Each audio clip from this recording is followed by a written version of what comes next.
নমস্কার, দেখছেন নিউজ 18 বাংলার সঙ্গে রয়েছে আমি সৌমাদিত্য। কাকদ্বীপে যে ট্রলার ডুবির ঘটনা ঘটেছিল, সেই ঘটনায় নিখোঁজ মৎস্যজীবীর দেহ উদ্ধার হলো। এখনো পর্যন্ত যা জানতে পারা যাচ্ছে, একজনের দেহ উদ্ধার হয়েছে। নিখোঁজ হয়েছিল 19 জন, অর্থাৎ 18 জন মৎস্যজীবীর এখনো পর্যন্ত কোনো সন্ধান পাওয়া যায়নি। অর্পণ মণ্ডল আমাদের প্রতিনিধি এই মুহূর্তে রয়েছেন ফোনে। অর্পণ, জানতে চাইবো তোমার কাছ থেকে শেষ কি খবর পাচ্ছ?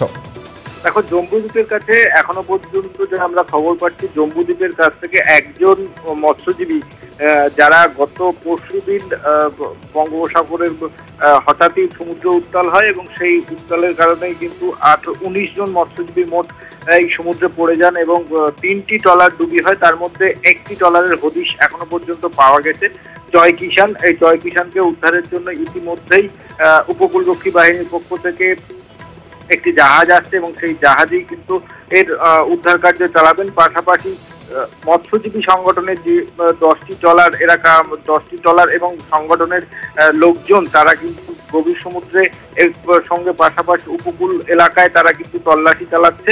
এই তল্লাশিতে এখনো পর্যন্ত একজন মৎস্যজীবীর মৃতদেহ উদ্ধার হয়েছে। বাকি 18 জনের এখনো পর্যন্ত কোনো হদিশ মেলেনি, তাদের খোঁজেও তল্লাশি চলছে। পাশাপাশি কোস্টগার্ডের পক্ষ থেকেও কিন্তু তল্লাশি চালানো হচ্ছে। এই খবরের দিকে আমাদের নজর থাকবে। কথা বলছিলাম প্রতিনিধি অর্পণ মণ্ডলের সঙ্গে। আসি পরের খবরে। ধূপগুড়িতে বিজেপি নেত্রীর মদতে ভবঘুরে মহিলাকে বিবস্ত্র করে গণধোলাই, 12 ঘড়িয়ার ঘটনায় ধৃত 3 মহিলা সহ 5। এখনো খোঁজ নেই মূল অভিযুক্ত বিজেপির নেত্রী তারামণি রায়ের। সোমবার রাতে ছেলে ধরা সন্দেহে ভবঘুরে এক মহিলাকে বিবস্ত্র করে মারধর করা হয়েছিল। এর নেতৃত্বে ছিলেন বিজেপির জলপাইগুড়ি জেলা সহ সভানেত্রী তারামণি রায়। ক্যামেরায় ধরাও পড়ে সেই ছবি। এই ঘটনায় শতপ্রণোদিত মামলা রুজু করে পুলিশ। বিজেপি নেত্রীর দাবি ছিল তিনি নির্দোষ, মহিলাকে বাঁচাতে গিয়েছিলেন তিনি। এই ঘটনার পর 12 ঘড়িয়ায় শুরু হয় পুলিশি অভিযান। ভিডিও দেখে 42 জনের তালিকা তৈরি করেছে পুলিশ। মহিলাকে মারধরের বিভিন্ন ফুটেজ সোশ্যাল মিডিয়ায় ভাইরাল। সেই সমস্ত ফুটেজ দেখেই চিহ্নিতকরণের কাজ শুরু করে পুলিশ। তবে ওই নেত্রীর এখনো কোনো খোঁজ মেলেনি।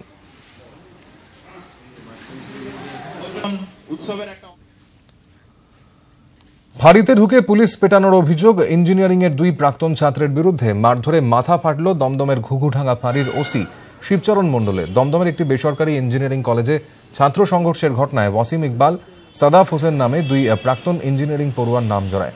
ঘুঘুডাঙ্গা ফাঁড়িতে অভিযোগও দায়ের। জিজ্ঞাসাবাদের জন্য গতকাল রাতে 2 জনকে ডেকে পাঠান ঘুঘুডাঙ্গা থানার ওসি। অভিযোগ, জিজ্ঞাসাবাদ পর্ব ভিডিওগ্রাফি করতে শুরু করে এক অভিযুক্ত। ওসি বারণ করলেও তাতে গুরুত্ব দেয়নি সে। উল্টে হঠাৎই ওসির উপর হামলা চালায় অভিযুক্তরা।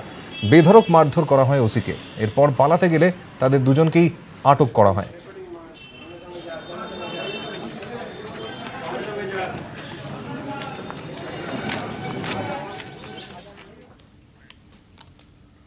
হোমের খাবারে বিষক্রিয়ায় অসুস্থ বেশ কয়েকজন শিশু এবং কিশোরী। জয়নগরের দিগম্বরপুরের ঘটনা। অসুস্থদের মথুরাপুর হাসপাতালে ভর্তি করানো হয়েছে। অবস্থার অবনতি হয় কয়েকজনকে ভর্তি করা হয়েছে ডায়মন্ড হারবার হাসপাতালেও। অসুস্থ বেশ কয়েকটি শিশু এবং কিশোর, এমনটাই কিন্তু জানতে পারা যাচ্ছে। হোমের প্রসাদ খেয়ে অসুস্থ অনেকে।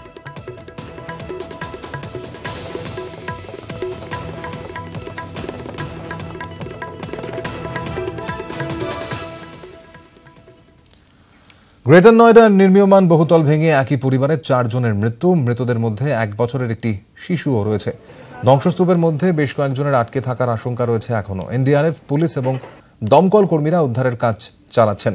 দুর্ঘটনার জেরে প্রমোটার সহ 4 জনকে গ্রেফতার করেছে পুলিশ। 6 তলার বহুতলটি পাশের একটি বহুতলার উপর ভেঙে পড়ায় ক্ষতির পরিমাণ আরও বেশি হয়। দুর্ঘটনা থেকে রক্ষা পাওয়া এক মহিলা জানিয়েছেন, রাতে খাওয়ার সময় প্রচণ্ড শব্দে কেঁপে ওঠে এলাকা।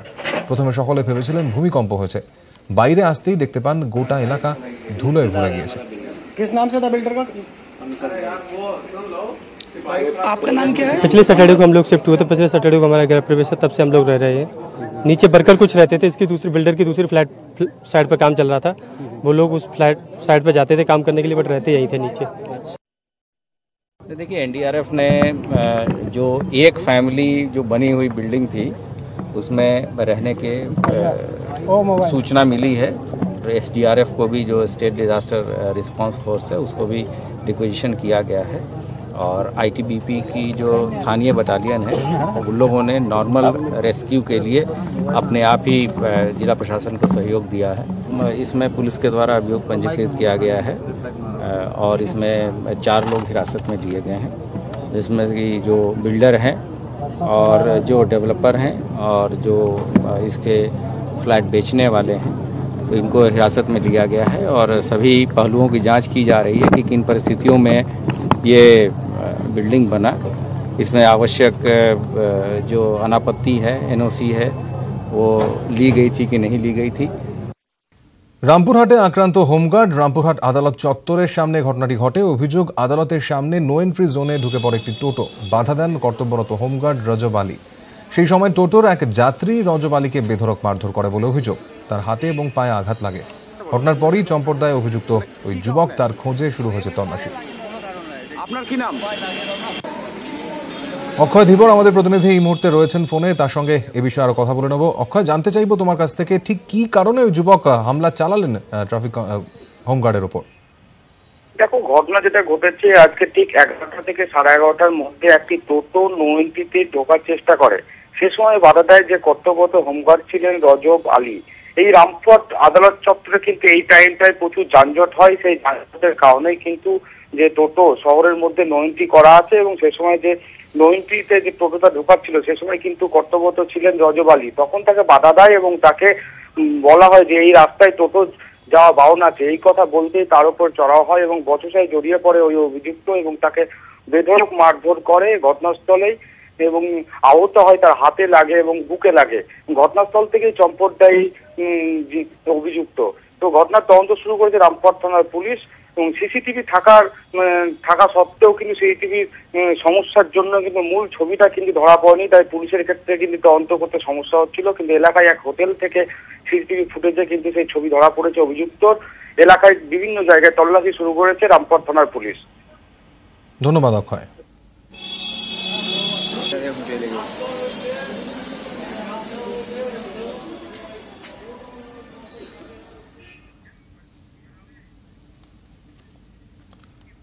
কলকাতা ময়দানের খবরের দিকে চোখ রাখবো। ভোট জট কাটছে মোহনবাগানে। জট কাটছে মোহনবাগানের ভোট সমস্যার রুদ্ধদ্বার শুনানিতে ঐক্যমত হয়েছে 2 গোষ্ঠী। 3 অবসরপ্রাপ্ত বিচারপতির নাম চূড়ান্ত। স্পেশাল কমিটিতে থাকবেন অবসরপ্রাপ্ত বিচারপতিরা। অর্ণব হাজরা আমাদের প্রতিনিধি এই মুহূর্তে ফোনে রয়েছেন, তার কাছ থেকে এই বিষয়ে আরো জেনে নেব। অর্ণব, যেভাবে আমরা দেখেছিলাম রীতিমতন গন্ডগোল শুরু হয়ে গিয়েছিল প্রকাশ্যে, সেই জায়গা থেকে জট কাটার ঐক্যমত সূত্রটা ঠিক কোন জায়গায় বেরিয়ে এলো? এখনো পর্যন্ত হাইকোর্ট যেমনটা চেয়েছিল, অর্থাৎ অবসরপ্রাপ্ত বিচারপতিদের নজরদারিতে পুরো ভোট প্রক্রিয়াটা সম্পূর্ণ হবে, সেই জায়গাটাতে ঐক্যমত্যে এসেছে 2 গোষ্ঠী। একদিকে টুটু বসু গোষ্ঠী, অন্যদিকে অঞ্জন মিত্র গোষ্ঠী।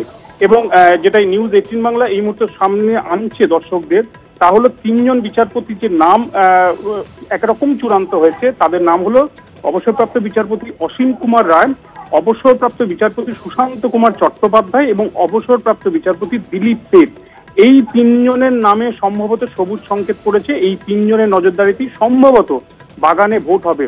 2টো জায়গায় কিন্তু রয়েছে। এই কিন্তু প্রথমটা হলো এই স্পেশাল কমিটির মাথায় যে 3 জন অবসরপ্রাপ্ত বিচারপতি রয়েছেন তাদের অ্যাসিস্ট করবে 2 জন করে ক্লাব সদস্য। এই 2 জন করে সদস্য 2 গোষ্ঠী থেকে আসবে। তাদের নাম কাল সকাল 10:30টার সময় বিচারপতির চেম্বারে জমা দেওয়ার কথা। পাশাপাশি যতদিন ভোট প্রক্রিয়া চলবে মোহনবাগানে, সেই ভোট প্রক্রিয়া চলাকালীন কোন রকম আর্থিক লেনদেন এই বিষয়টা যাতে এই সুপার কমিটি অর্থাৎ স্পেশাল কমিটি এই অবসরপ্রাপ্ত বিচারপতিদের নিয়ে যেটা গঠিত হবে তাদের নজরদারিতে হয়, অর্থাৎ তারা অ্যাপ্রুভ করলে তবেই আর্থিক লেনদেন, নচেত নয়। এই জায়গাটাতে 2 গোষ্ঠী তারা ইনস্ট্রাকশন নেওয়ার জন্য বলেছেন। তারা তাদের গোষ্ঠীর সঙ্গে আরো বিষয়ে আলোচনা করবে এবং এ বিষয়ে মতামত জানাবে। অর্থাৎ এই দুটো কিন্তু 2 জন করে ক্লাব সদস্য কারা কারা হচ্ছেন সেই বিষয়টা কাল সকালে স্পষ্ট হবে এবং আর্থিক লেনদেনের পুরোটা অ্যাপ্রুভ করবে স্পেশাল কমিটি 3 জন অবসরপ্রাপ্ত বিচারপতি। এই জায়গাতে কারা কি বলছেন এই বিষয়টা যদি ঐক্যমত্যে কালকে পৌঁছানো যায়, কালই 3টে বা 3:30টার সময় বিচারপতি শেখর ববি সরাফ সম্ভবত মোহনবাগানের এই ভোট মামলা নিষ্পত্তি করে দেবেন এবং সেক্ষেত্রে দ্রুত হয়তো ভোট প্রক্রিয়া শুরু হয়ে যাবে। সোমাদিত্য, ধন্যবাদ তোমাকে অর্ণব। ভোট জট কাটছে বলা যেতে পারে মোহনবাগানের ভোটের যে সমস্যা হাইকোর্টের দ্বারস্থ হয়েছিল ক্লাব কর্তৃপক্ষ এবং সেখানে রুদ্ধদ্বার শুনানিতে ঐক্যমত দুটি গোষ্ঠীর 3 জন অবসরপ্রাপ্ত বিচারপতির নাম চূড়ান্ত। স্পেশাল কমিটিতে থাকবেন এই অবসরপ্রাপ্ত বিচারপতিরা। স্পেশাল কমিটির তত্ত্বাবধানে মোহনবাগানে ভোট পর্ব হবে।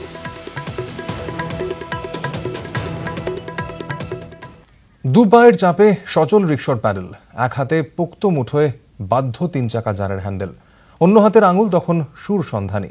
বাঁশির সুরে এইভাবেই এগোয় নজর আলীর রিকশা। কি ভাবছেন, চড়বেন নাকি একবার?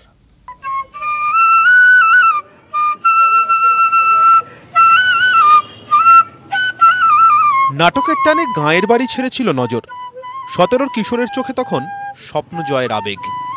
কলকাতায় মাথা গোঁজার ঠাইটুকু জোগাড় করেই নাম লিখিয়েছিল নাটকের দলে।